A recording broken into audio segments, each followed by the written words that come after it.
Bonjour à tous et bienvenue dans cette nouvelle émission du Weekly Market Fundamental Analysis. Ici François Ablé donc pour animer cette session d'analyse et de politique, de géopolitique que nous voyons de façon très succincte. Hein. Nous n'allons pas vraiment en profondeur parce que bon, ce n'est pas non plus le but de l'émission, mais on s'intéresse à des éléments qui peuvent justement vous aider et impacter votre activité de trading parce que vous savez que maintenant, quand on transige sur les marchés financiers, il est très important d'avoir un regard global, une lecture affinée de toutes les informations, de la majorité des informations qui peuvent impacter le domaine financier. Donc c'est dans cette optique-là que j'assure ce service d'information financière, de décryptage, pour permettre à la majorité des traders particuliers de tirer leur épingle du jeu, d'accord, sur les marchés financiers. Donc mon nom est François Ablé encore. Pour ceux qui viennent de me découvrir, je suis donc le responsable de la structure éducative GSTA, donc Global Structured Academy, donc qui est une école en ligne, une académie en ligne de trading qui est bilingue, d'accord. Donc notre communauté comporte des traders anglophones et des traders francophones, donc vous êtes bien sûr vous êtes les bienvenus. Et n'oubliez pas de souscrire donc de vous inscrire à cette page, donc la page Facebook, ou également à la page la chaîne officielle YouTube. Et nous sommes aussi également sur Instagram, Pinterest et puis Google+, pour ceux qui utilisent ces différents réseaux sociaux. Voilà. Alors donc sans plus trop tarder, on va commencer donc cette émission. Donc je salue d'avance tous ceux qui vont nous suivre et tous ceux qui aiment nos activités sur les réseaux sociaux. Voilà. Alors bien sûr, vous savez que le trading est une activité à laquelle il faut faire attention, il ne faut pas se précipiter là-dedans. J'avais fait une vidéo pour vous avertir face au chant de sirène que j'avais bien pu constater, puisque c'est l'été, les gens vont vous raconter disons entre guillemets, des salades, d'accord, pour juste prendre votre argent, mais ce n'est pas comme ça que les choses se passent, sinon ce serait beaucoup trop facile. Et voilà pourquoi je vous recommande, si vous avez vraiment l'intention de vous former sur le marché financier, vous devez absolument faire affaire avec des structures non seulement régulées, comme le GSTA, et aussi là où vous serez encadré correctement, vous serez bien sûr suivi avec un contenu succinct, sur mesure, personnalisé, et vous allez voir que votre apprentissage sur les marchés financiers se fera de façon très claire et il n'y aura pas d'ambiguïté et vous ne serez pas non plus seul devant les marchés, d'accord? Ce n'est pas seulement en regardant des vidéos et en lisant des PDF qu'on s'improvise trader. C'est un long processus d'accompagnement, d'accord? Voilà pourquoi le GSTA existe et si vous avez bien sûr l'intention si c'est ce que vous voulez faire, nous vous recommandons définitivement de venir vers nous pour qu'on puisse bien sûr s'arranger à mettre en place votre encadrement, d'accord? Donc c'est ce que j'avais à vous dire et aussi cette émission n'est pas dans un but d'inciter les gens à acheter ou à vendre quelconque actif, d'accord? C'est juste à titre éducatif et informatif. Bien, alors Weekly Market Fundamental Analysis du numéro 23, donc du 24 juillet, aujourd'hui jusqu'au 29 juillet, donc jusqu'à la fin de semaine. Alors, je vais juste rétrécir un peu mon écran pour qu'on se parle. De façon générale, sur les marchés financiers, comme je vous ai dit, c'est quand même l'été, hein, donc il n'y a pas beaucoup de nouvelles. Il y a quelques petites circonstances qui arrivent sur les marchés financiers, et qui monopolisent bien sûr tout le paysage financier. Bien sûr, actuellement, tout le monde est concentré sur les tweets. C'est ce qui est tendance hein, actuellement, hein, les tweets et les commentaires du président Donald Trump. Donc, on a eu récemment une de ses sorties sur la politique monétaire américaine. Et ça ne donne pas une bonne image d'ailleurs de la politique monétaire américaine. Ça veut dire que, parce que la Fed s'est toujours prévalue de cette image de transparence, de crédibilité, d'indépendance, d'accord? Et quand un chef d'État se lève comme ça et fait des commentaires là-dessus, et puis en même temps on voit que le dollar réagit, ça montre à quel point que la Fed n'est pas ce qu'elle veut nous faire passer, tout simplement, d'accord? Elle est pratiquement, elle suit beaucoup, elle entend beaucoup, et elle considère beaucoup les recommandations de l'exécutif, d'accord? Et il y a même des économistes américains qui se sont amusé à faire disons, des études statistiques, donc avec des données empiriques, pour voir le niveau, c'est-à-dire on fait une corrélation entre la progression des taux d'intérêt sous différents régimes, d'accord? J'avais posté cette photo-là sur ma page Facebook et on a vu que, pas qu'on a vu, on a constaté que pendant les présidences démocrates, on constate que la politique monétaire a tendance à être plus ou moins, on va dire, plus ou moins restrictive, hein, donc haussière. Et puis, pendant les présidences républicaines, on constate que le taux d'intérêt a tendance à être plus ou moins dovish, d'accord? Donc, c'est pour vous dire que les républicains sont plus favorables, bien sûr, à tout ce qui est maintien du taux d'intérêt bas et puis augmentation de la liquidité, de redonner confiance justement aux bailleurs de fonds internationaux, même aux investisseurs locaux et tout ça. Donc, c'est ça qui montre à travers cette étude pourquoi est-ce que le président américain il est à cheval sur le fait d'augmenter les taux d'intérêt, d'accord? Le problème, c'est que la Fed a un retard, d'accord? Parce que sur la gouvernance de Madame Janet Yellen, qui était donc depuis 2014, c'est-à-dire qu'elle est rentrée, elle a eu son mandat en 2012, donc sous Obama, elle aurait dû augmenter les taux d'intérêt. Et ça n'a pas été fait, d'accord? Et les marchés ont été maintenus toujours dans cet aspect de argent facile, donc liquidité abondante. Donc les marchés étaient sous perfusion monétaire, jusqu'à ce qu'elle quitte justement son poste, avant qu'elle ne soit remplacée par Jerome Powell, d'accord? Et Jerome Powell a été toujours dans ses sillons, d'accord? Donc c'est pourquoi que maintenant il se presse, il sent un peu l'urgence de pouvoir augmenter les taux d'intérêt. Donc le fait qu'il augmente les taux d'intérêt, c'est bien, c'est tout à fait normal. Mais c'est le rythme et la façon dont il augmente de façon progressive, ça peut faire justement, ça peut créer un déséquilibre au niveau de l'assiette productive américaine. Parce que vous savez que l'économie américaine est une économie de services et de production, d'accord? Et aussi surtout de consommation, d'accord? Donc dans des phases de politique monétaire disons, expansionniste, dans les phases de politique monétaire où où l'argent est facile, on peut emprunter à des taux bas, et puis on a des stimulus de fiscal, comme ce qu'on vient de voir avec le président américain.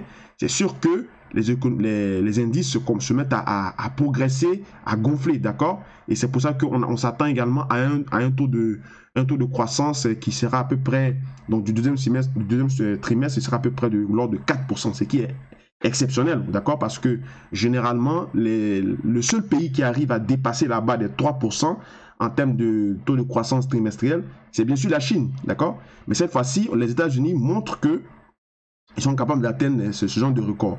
Mais il y a beaucoup de spécialistes qui ne sont pas d'accord avec ces chiffres qui vont être publiés. Ils disent que ce ne sont pas des vrais chiffres, d'accord? Et ils n'ont pas tort, en quelque sorte, parce qu'il ne faut pas oublier que l'économie américaine est une économie de consommation, donc qui dépense beaucoup. Et si on veut, bien sûr, on peut considérer que le chiffre qui va sortir, c'est comme ce qu'on appelle le gross, c'est le gross GDP, donc gross per capita, donc c'est comme le taux de croissance brut, d'accord? Parce que si on veut voir vraiment le taux de croissance de façon nette, c'est-à-dire où on s'attelle à payer une partie de la dette, à retirer les éléments volatiles, à faire les ajustements saisonniers des différentes progressions cycliques. Donc si on lisse les tendances sur les différentes matières premières, on les met à jour à leurs données saisonnières, comme par exemple le soya, vous allez voir que le taux de croissance ne sera pas ce qu'il va être présenté. Et c'est ce que je vais vous montrer tout à l'heure avec les chiffres que CMC Market, donc le courtier avec lequel je regarde les données statistiques, s'attend. On peut le voir tout de suite. Il est juste là. Donc si j'agrandis ce tableau, vous voyez ici, donc vous avez le taux de croissance, le produit intérieur brut, gross domestic product, donc avancé. donc le taux de croissance que l'on connaît, donc du trimestre, du deuxième trimestre, il est attendu à 4,1, d'accord? Par contre, le taux de croissance qui est filtré, donc dont on a bien sûr tenu compte de tout ce qu'il faut faire avant de pouvoir sortir, c'est-à-dire tout ce qui est élément volatile, tout ce qui est données saisonnalières, tout ce qui est, par exemple, c'est-à-dire on l'a mis également en dollars, en dollars constant, pas en dollars courant, d'accord? Le dollar courant, il fluctue beaucoup.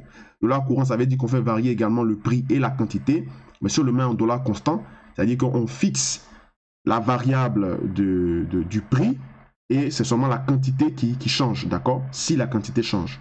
Donc ça, le taux de croissance est à 2,2%, alors que précédemment, il était à 2,5%, vous comprenez? Donc voilà pourquoi il y a cette, disons, il y a cette, comment on peut dire ça, cette dissension autour des chiffres qui vont être publiés. On a vu récemment Madame Abby Cohen, donc Abby Cohen qui est la conseillère en chef de Goldman Sachs, d'accord, qui a dit que les chiffres étaient mitigés, d'accord, et c'était pas des vrais chiffres. Bon, de toutes les manières, c'est pas ça justement qui monopolise l'attention du marché, parce que je sais que le PIB, c'est bien sûr quelque chose, c'est un chiffre qui est, disons, c'est un indicateur instantané, d'accord, donc il permet de confirmer l'état de l'économie. Et depuis 2 mois, je répète, bien vrai que les gens n'aiment pas beaucoup le président américain Donald Trump, hein, parce qu'il a sa personnalité et il use beaucoup de ça pour déstabiliser les marchés. On le voit comment il fait. Mais il faut reconnaître que depuis sa gouvernance, quand il est arrivé, il n'a pas failli, d'accord. L'économie américaine se porte relativement bien, d'accord. Mais ce qui actuellement monopolise l'attention des investisseurs, c'est ce spectre de peur qui plane sur les marchés, à savoir si les Chinois vont réagir de la même proportion que les Américains le font. Parce que vous avez vu récemment qu'on a vu aussi que le président américain a dit qu'il allait ajouter 10% sur les sanctions qui étaient déjà prévues des Chinois, de l'ordre de presque 500 milliards, d'accord, 500 milliards de tarifs qui va imposer aux produits non seulement chinois et aux produits européens, et qui va ajouter encore nos 10%, d'accord. Et pour l'instant, c'est seulement la déléguée, celle qui s'occupe justement des questions commerciales au niveau de l'Union européenne, donc qui est la représentante de l'Union européenne à l'OMC, donc elle s'appelle Cecilia Malmström, donc je crois elle est suédoise. Donc elle a dit que si le président américain s'amuse à faire ce genre de chantage, eux aussi, ils vont préparer une sanction dans le même genre, d'accord? Mais elle n'a pas divulgué c'était combien les chiffres. Voilà pourquoi, bon, le marché n'a plus ou moins pas réagi, d'accord? Donc ça peut être considéré comme des paroles en l'air, comme des déclarations juste pour taper du poing sur la table pour juste réagir. Mais Trump, quand lui parle, il donne les chiffres, tu vois? Donc ça fait peur au marché. Par contre, elle, quand elle a rétorqué, elle n'a pas montré en quelque sorte les vrais chiffres ou bien, disons, les signes concrets qu'ils sont aussi prêts à réagir si jamais le président américain s'amuse à faire de telles choses. Donc, on est un peu dans une situation où c'est du tous comme Trump, d'accord? Donc, les Chinois, les Européens, voilà, les Européens à travers les Allemands, bien sûr, sont dressés à gonfler à bloc contre les sanctions du président américain. Et quand il fait des déclarations comme quoi il va sanctionner des gens, quand les autres pays ou les autres espaces économiques ne réagissent pas, ça fait monter le dollar, d'accord? Ça donne une certaine... Le marché... C'est pour ça que je vous ai dit, ne vous concentrez pas sur ce qui est dit dans la sphère financière. Concentrez-vous sur comment est-ce que les gens interprètent ça, d'accord? Parce que mon interprétation de l'économie ou bien de la situation économique n'est pas pareille que celle d'une autre personne. Or, ce qui nous intéresse ici, pour ne pas être à contre-tendance, pour ne pas être à contre-pied, c'est de savoir comment est-ce que les spécialistes et les experts du marché financier perçoivent cette situation. Comment ce consensus, ce groupe de personnes la perçoivent. Parce que ce sont eux qui font le marché, d'accord?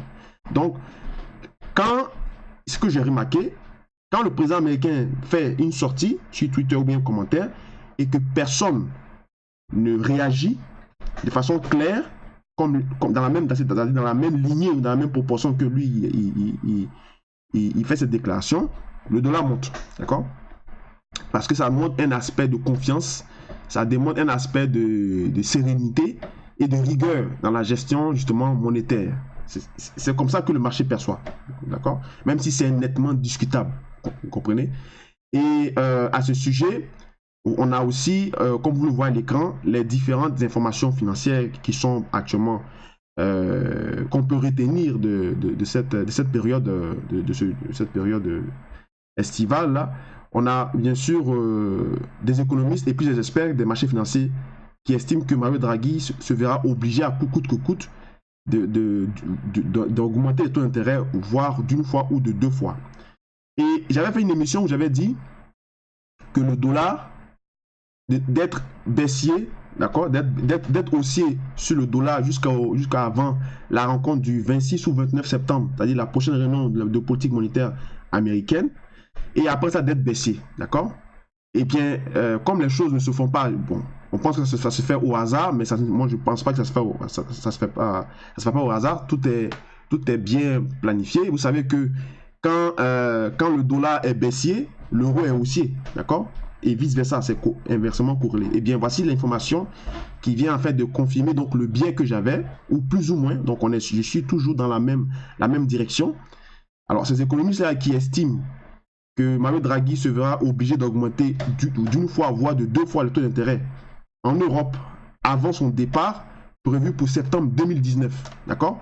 Donc, si on prend les mêmes données, donc 26 septembre, 29 septembre 2018-2019, c'est comme s'il lui restait un an top chrono pour commencer à rentrer tout doucement, à glisser tout doucement dans un cycle de politique monétaire restrictif. D'accord?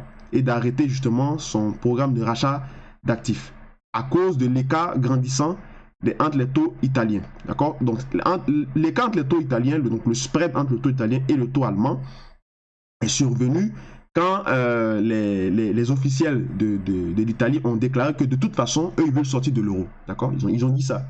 Et que vous savez que quand on parle de spread, donc l'écart des taux entre les Allemands et les Italiens, c'est-à-dire, on utilise ça pour mesurer en fait ce sont des rendements obligataires souverains. Donc ça mesure en fait le degré de crédibilité et aussi la capacité pour un État d'être solvable de sa dette intérieure comme de sa dette extérieure. D'accord? Donc c'est une obligation d'État souveraine. Et quand le taux de rendement obligataire augmente, cela veut dire qu'il est plus risqué de contracter une dette envers cet État-là. D'accord? Donc, si vous venez me voir et que je sais que vous n'êtes pas susceptible d'être solvable, c'est plus risqué. D'accord? C'est ce que ça veut dire. Donc, forcément, le niveau du risque augmente justement le taux de rendement. Vous comprenez? Parce que si c'est, autrement dit, avec cette façon d'interpréter le spread de allemand et italien, ça veut dire qu'on ne prêtera l'argent qu'aux riches, qu'aux États puissants, notamment l'Allemagne, la France et puis peut-être l'Italie. Mais comme l'Italie veut sortir de l'euro, donc ils sont eurosceptiques, ça veut dire que si l'Union européenne, donc à travers son consensus, fait des efforts pour consacrer de l'argent à l'Italie dans un cadre, disons, dans un cadre de développement, dans un cadre de coopération dans cet espace monétaire, ils sont susceptibles de ne pas rembourser justement cet argent et dire qu'eux, ils veulent sortir de l'euro. Et c'est ce qu'ils ont démontré. Voilà pourquoi on a eu une envolée des taux, c'est-à-dire l'écart s'est agrandi entre les taux de rendement obligataires allemands et les taux de rendement obligataires italiens. Il ne faut pas oublier que l'Italie, c'est quand même la troisième puissance économique pardonnez-moi, la troisième puissance économique dans l'espace européen, après la France. Je vais vous montrer donc ce graphe qui est très très très important donc pour l'euro, d'accord, bon, pour ceux qui transigent l'euro-dollar. Où est-ce qu'il est, attendez, je l'avais pourtant ici. Attendez. Bon. Ouais, voilà. Donc il est ici, vous voyez, donc c'est le spread entre, donc c'est-à-dire l'écart entre le taux de rendement italien et le taux de rendement, taux de rendement italien et le taux de rendement allemand, d'accord? Et vous avez vu ici que quand on avait une grande distorsion entre le rendement obligataire allemand et les rendements obligataires italiens, donc ça c'était dans les années 2010, 2011, 2012, on a vu que sur l'euro-dollar, on avait eu un mouvement de malade, on a eu un mouvement l'euro s'était envolé, et puis après, quand donc la situation donc s'était réglée, on a vu également que les spreads et les rendements obligataires ont chuté. Donc c'est là qu'en ce moment, en 2014, on a vu que l'euro-dollar a été quitté de 1,36 jusqu'à 1,09. Donc ça confirme bien le mouvement qui s'est passé sur l'euro. Donc c'est un message que j'envoie à ceux qui traitent de l'euro-dollar. Si vous voulez transiger l'euro-dollar, regardez ce graphe-là, d'accord? L'écart entre les rendements obligataires italiens et les rendements obligataires allemands, d'accord? Vous regardez ce graphe-là et vous regardez également le graphe du dollar. Vous ne pouvez pas vous tromper. Si vous avez, bien sûr, ces deux graphes devant vous, c'est très facile de trader l'euro-dollar. Vous comprenez? Parce que c'est exactement la situation sur l'euro-dollar qui se traduit à travers ces deux. Et je vais vous donner l'explication, d'accord? Le dollar est l'inverse de l'euro en termes de politique et en termes de mécanisme de fonctionnement monétaire, d'accord? Et puis, quand vous avez donc l'écart entre c'est-à-dire les spreads entre les rendements obligataires allemands et italiens qui s'agrandit, d'accord? En ce moment, ça veut dire que l'euro est susceptible de progresser à la hausse, d'accord? Et quand ils se suivent et qu'ils vont dans la même direction, d'accord?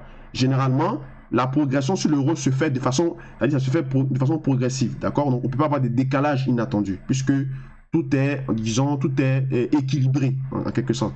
Mais quand les deux plongent aussi, quand les deux taux plongent dans la même direction, en ce moment, l'euro est susceptible de s'effondrer, vous comprenez? Donc, vous avez vu ici en mauve, c'est les rendements obligataires italiens, d'accord, qui sont en train de s'écarter. Donc, ça veut dire qu'on risque d'avoir un mouvement sur l'euro-dollar, d'accord? Et surtout que Mario Draghi, pour justement, lorsqu'il va arriver, probablement, avant de quitter sa présidence, il va devoir bien sûr ajuster une politique, c'est-à-dire augmenter au moins les taux d'intérêt au moins une fois, voire deux avant de céder la place. Il a au moins jusqu'à 1 an pour le faire, parce que son prédécesseur, ou celui qui est pressenti à la tête de l'Union européenne, il s'appelle, le nom qui circule, c'est Luis de Guindos, d'accord, Luis de Guindos qui est en fait qui est le premier vice-président, il sera le premier vice-président de la Banque centrale européenne. Maintenant, celui qui sera à la tête de l'institution de la Banque centrale européenne, c'est supposé être Jens Weidmann, d'accord, Jens Weidmann qui est en fait qui est un économiste allemand qui a travaillé à la Banque de France, je crois, et puis qui a travaillé aussi à la Banque du Rwanda. Il a déjà travaillé à la Banque du Rwanda, selon les informations que j'ai bien pu avoir. Donc, Jens Weidmann, c'est quelqu'un qui est supposé être un pro-Hawkish. Donc, c'est quelqu'un qui est supposé justement mener, parce que Madame Merkel avait dit à Buenos Aires, donc dans le G20, qu'elle souhaite vraiment avoir un banquier central européen allemand, obligatoirement, si possible. Donc vous comprenez, donc c'est comme si déjà ils avaient déjà eu une candidature, parce que les Allemands, je vous l'ai dit, ils veulent mettre fin à cette politique de rachat d'actifs, de augmentation de liquidité, et qu'on veut faire supporter le poids de la dette de l'Union européenne sur les Allemands, puisque les Allemands, eux, leur économie ne tient au fonds de pension des personnes âgées, donc de la retraite, la retraite de leurs particuliers. Vous comprenez, ils tiennent beaucoup à ça, un peu comme le modèle japonais. Donc, ça fait qu'ils veulent absolument qu'on finisse avec... ils veulent un euro fort, en quelque sorte, c'est ce qu'ils veulent. Ils veulent un euro fort. Donc, ils veulent quelqu'un qui fasse une politique monétaire, disons, assez un peu tranchante. Voilà. Donc, c'est ce que j'avais à vous dire sur cette partie. Le reste, vous l'avez à l'écran. Généralement, donc pour finir cette partie, donc de manière générale, le biais sur les indices actuellement, le biais est plutôt, disons, est plutôt neutre, voire haussier sur les indices américains. Ça va dépendre du point de vue sur le long terme de façon technique. On va voir si les indices américains, c'est-à-dire non pas italiens, mais disons américains, c'est-à-dire DAX, Dow Jones, S&P vont tenir sur leur plus haut. S'il n'y a pas d'échec, bien sûr, on peut avoir un dernier rallye, comme on dit, donc des poursuites haussières jusqu'à des plus hauts, donc notamment 27 000 pour le Dow Jones, 7 800 pour le Nasdaq et puis 2900, 3000 peut-être pour le S&P, d'accord? Par contre, faut savoir que on s'attend à des corrections majeures. Donc, pourquoi pas avoir les derniers mouvements haussiers qui vont arriver, peut-être qui vont peut-être s'étaler par exemple sur la fin de l'année, d'accord? Donc, disons novembre, octobre, novembre, décembre. Donc, on va avoir des derniers rallyes haussiers, puisque en général, avant la fin de l'année, on a souvent des indices qui sont performants. Et puis maintenant, quand on va rentrer dans la nouvelle année, donc en 2019 prochain, on peut avoir maintenant les différentes vagues de correction qui vont arriver, puisque la plupart des gens s'attendent à cette fameuse vague 5, et puis également aussi au fait que les États-Unis sont supposés rentrer en récession. C'est pas dit officiellement, mais dans l'esprit des spécialistes, beaucoup s'attendent à ça, à peu près aux environs de mars-avril 2019, donc du printemps. Donc le deuxième trimestre du printemps, le deuxième trimestre de l'année 2019, d'accord? Donc affaire à suivre. Pour le moment, je ne veux pas m'étaler trop là-dessus, mais c'est pour vous dire qu'il faut avoir ça dans l'esprit quand vous analysez les graphes pour ne pas vous tromper, vous comprenez? Alors pour finir rapidement cette session, cette émission, donc vous voyez ici à l'écran, donc sur le Forex, le dollar est bien sûr est distribué pour le moment par le marché, donc à très court terme, hein. C'est pas donc à long terme. Donc à très court terme, le dollar il est distribué avec bien sûr les différents commentaires. Le câble, donc le GBP, à cause de la situation politique sur justement le Brexit et puis la négociation donc sur le divorce, le câble est sous pression, il est tendu. Au niveau du dollar canadien, quand le pétrole progresse, bien sûr, le CAD suit. Et le dollar australien, donc lui, il est un peu relié un peu au rebond inattendu de l'or, d'accord? Et puis bon, le reste, ce qu'il faut retenir dans cette partie, c'est bien sûr le fait que le dimanche soir, le président américain, encore une fois de plus, américain, le président Donald Trump, a menacé le président iranien qui s'appelle Hassan Rouhani de ne plus jamais menacer encore les États-Unis parce qu'il risque de regretter très fortement. Et vous savez que en termes de politique commerciale, le président américain ne veut pas, bien sûr, que d'autres pays puissent commercer avec l'Iran pour les isoler commercialement, d'accord? Donc il a mis un embargo sur un certain nombre de pays, il a mis même un embargo sur l'Iran, mais l'Iran arrivait toujours à convaincre les partenaires commerciaux américains de pouvoir, ils vont leur donner bien sûr des avantages au niveau de l'exploitation et l'exploration du pétrole, d'accord? Donc ça n'a pas plu au président américain où le même Hassan Rouhani a dit si vous faites la guerre à l'Iran, c'est comme si vous faites la guerre au monde entier. Pour une façon de rappeler que nous avons des armes nucléaires et nous sommes les plus gros producteurs, un des plus gros producteurs du pétrole. Donc faites attention. Et le président américain est sorti de ses gonds et il a aussi rétorqué à sa manière. Donc il y a donc cette tension au niveau géopolitique a fait profiter bien sûr le pétrole. Malgré que le décompte qui avait été fait le vendredi passé au niveau des plateformes de forage pétrolier a progressé de 5 quantités, d'accord? De 8 quantités. Donc, quand on augmente les plateformes pétrolières, bien sûr, en général, le déstockage qui est attendu le mercredi prochain doit être attendu à la hausse, ce qui fait donc une pression baissière sur le prix du pétrole. Parce que si la demande mondiale augmente, d'accord? Si la demande mondiale augmente, le prix aussi va à la hausse. Par contre, si l'offre augmente, bien sûr, le prix du baril va bien sûr chuter, d'accord? Donc, c'est ce que j'avais à vous dire sur cette partie. Au-delà de ça, portez-vous bien. On se retrouve dans les différentes émissions très prochainement. Ces temps-ci, je ne fais pas de live scalping, très rarement, bon, parce que j'ai aussi d'autres activités à côté. Je peux pas tout faire en même temps, d'accord? Donc, quand j'ai un peu de temps, j'enregistre des sessions de live scalping. Mais c'était pour vous dire que si vous avez bien sûr des questions, si vous voulez bien sûr faire des analyses, discuter, je suis à votre disposition. N'hésitez pas à venir vers moi. Et donc, ça m'a fait très plaisir d'animer cette session de décryptage et d'analyse des marchés financiers donc au niveau de l'analyse fondamentale. Voilà. C'était François Abbé donc, du Gesta Canada. Il est donc 9 h ici. Merci encore. Au revoir.